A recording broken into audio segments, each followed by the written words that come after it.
अध्यात्म विज्ञान कोई धर्म या संप्रदाय नहीं है, ये स्पिरिचुअल साइंस है जो कुदरत के कानून पर आधारित है।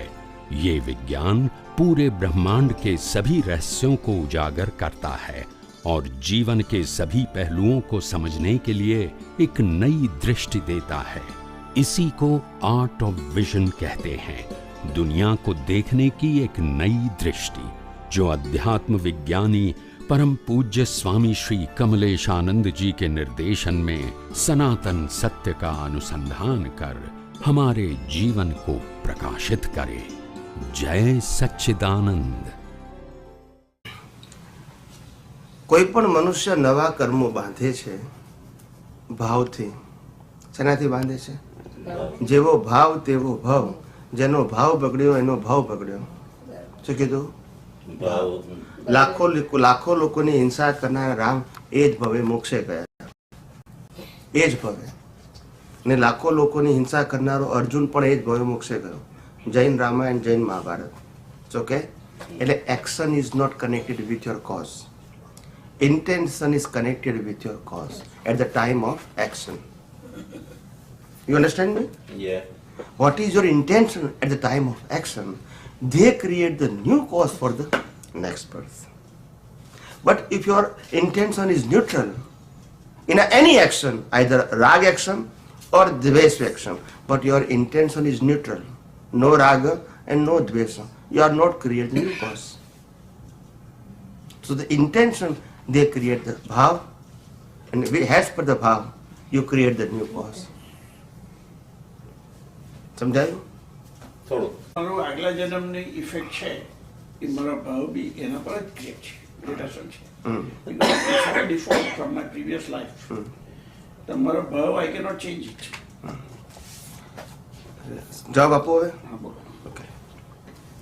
ભાવ વસ્તુ એવી છે કે તમારી પાસે ભાવ કરવાની સત્તા કુદરતે આપી છે. મન વચન કાયા ચલાવવાની સત્તા આપી નથી, કારણ કે મન વચન કાયા કુદરત આપે છે, મન વચન કાયાના સફરિંગના સંજોગ કુદરત આપે છે, અને મન વચન કાયાનો એન્ડ પણ કુદરત લાવે છે. એટલે આમાં આપણી પાસે ચોઈસ નથી. પણ આ મન વચન કાયાના કર્મો ભોગવતી વખતે ઇન્ટેન્શન, ભાવ એ તમારા હાથમાં છે. ઓનલી જેવો ભાવ તેવો ભાવ આપણે અનેક વખત સાંભળ્યું છે, અને જેનો ભાવ બગડ્યો એનો ભાવ બગડ્યો એ પણ આપણે અનેક વખત સાંભળ્યું છે. અને આપણે આ પણ સાંભળ્યું છે કે કુદરત તમારો કુદરત જગ્યાએ આપણે ભગવાન બોલીએ છીએ કે ભગવાન તમારી ક્રિયા જોતો નથી પણ આશય જુએ છે. આ બધા વાક્યો આપણે સાંભળેલા છે in our society, in our ધર્મ. એટલે ભાવ કોણ કરે છે એ પછી બીજો સબ્જેક્ટ છે, એટલે હું ત્યારે કાઢતો નથી. પણ ભાવથી કર્મ બંધાય છે અને મન વચન કાયાથી કર્મ ભોગવાય છે. ભાવ ઇઝ યોર ઇન્ટેન્શન. ચોરી કરનારો ચોરી ના કરવાના ભાવ કરી શકે, અને ચોરી ના કરનારો ચોરી કરવાના ભાવ કરી શકે. કુંવારો પહેરવાના ભાવ કરી શકે, અને પાણેલો કુંવાર રહેવાના ભાવ કરી શકે. ભાવને અને એક્શનને કોઈ લેવા દેવા નથી. It depend on you. Yes or no? આજે નોકરી કરનારો એવું પણ કરી શકે કે એના કરતા ધંધો સારો, ધંધો કરનારો એવું પણ નક્કી કરી શકે કે એના કરતા નોકરી સારી. રાઈટ કે રોંગ? એટલે action and intention both are different. You are right to create the cause. You have no right to create the action because it is decided. પણ એક્શનના આધારે તમે તમારી આજની બુદ્ધિને આધારે, સમજણને આધારે તમે તમારા ભાવ બદલી શકો. ઇક્વલ પણ હોય અથવા ઓપોઝ પણ હોઈ શકે. એટલે ભાવથી ભાવ છે. શું છે? ભાવને આધ્યાત્મિક ભાષામાં કોઝ કહેવાય છે. શું કહેવાય છે? કોઝ. ગુજરાતીમાં એને કર્મ કહેવાય. તમે એક ભાવ કરો છો એટલે એક કર્મ બંધાય છે.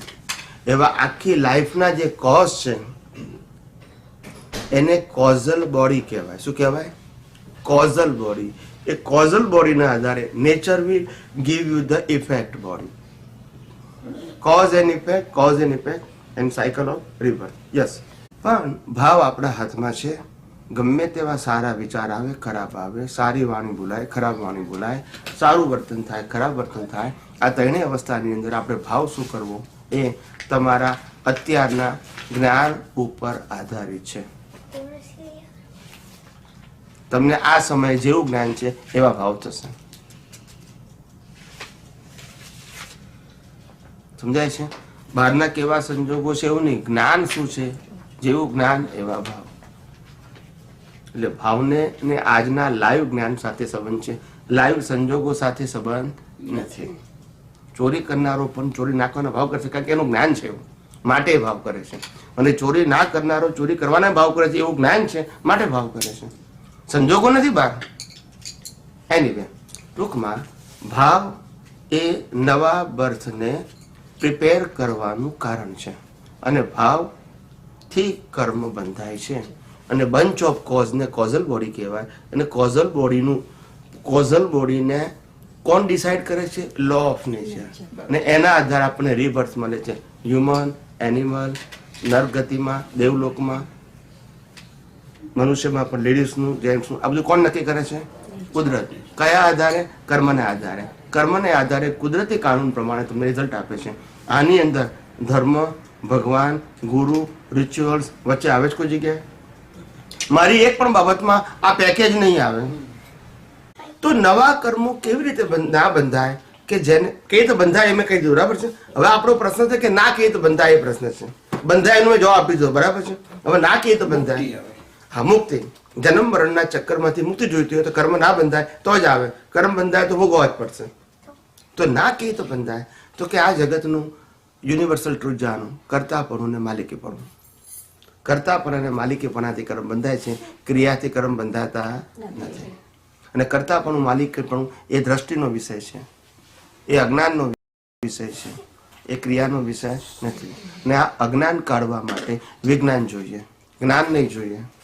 વિજ્ઞાન એટલે સનાતન સત્ય, જ્ઞાન એટલે વ્યવહાર સત્ય. વ્યવહાર સત્ય બધાનું અલગ અલગ હોય જ્ઞાનમાં, સનાતન સત્ય બધાનું કેવું હોય? એક. એટલે જ્ઞાનને હું ધર્મ કહું છું, વિજ્ઞાનને હું સ્પિરિચ્યુઅલ કહું છું. ઓકે? એટલે વિજ્ઞાનથી આ અજ્ઞાન જશે. કયું અજ્ઞાન? કરતાપણું અને માલિકીપણું. હવે આ કુદરત એવું કહે છે કે હું તને જન્મ આપું છું, હું તને જીવન આપું છું, અને હું તને મૃત્યુ આપું છું. આ બધું હું જ પૂરું પાડું છું, ફ્રોમ બર્થ ટુ ડેથ. હું તને જન્મ આપતાની સાથે શરીર પૂરી પાડું છું, જન્મ્યા પછી હવા પૂરી પાડું છું, વોટર પૂરી પાડું છું, ફૂડ પૂરું પાડું છું, અને મૃત્યુ પૂરું પાડું છું. અને જન્મતાના બધા જીવનના સંજોગો પણ કોણ પૂરા પાડે છે? હું આપું તને.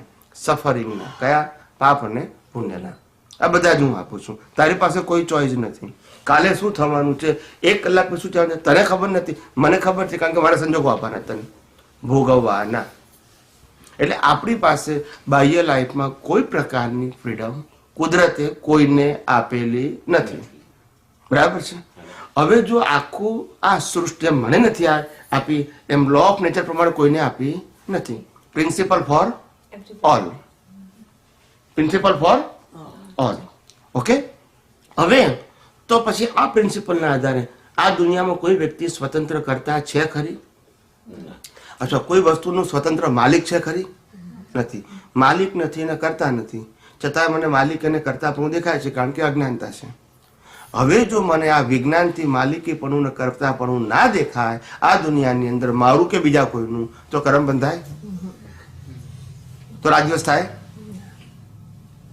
માલિકીપણું ને કરતાપણું વસ્તુ કે વ્યક્તિ માટે ના હોય, ક્રિયા માટે કરતાપણું મને ના હોય, કે મને કોઈનામાં દેખાય નહીં, તો રાજદ્વેષ થાય? તો કર્મ બંધાય? અને કર્મ ના બંધાય તો જન્મ મરણ થાય? બસ આ મુક્તિનો માર્ગ છે. ટૂંકમાં અજ્ઞાન વિજ્ઞાનથી જવું જોઈએ. અને આ દ્રષ્ટિનો વિષય છે, મન વચન કાયની ક્રિયાનો વિષય નથી, કે ધાર્મિક વિષય નથી. સમજાયું કે નહીં?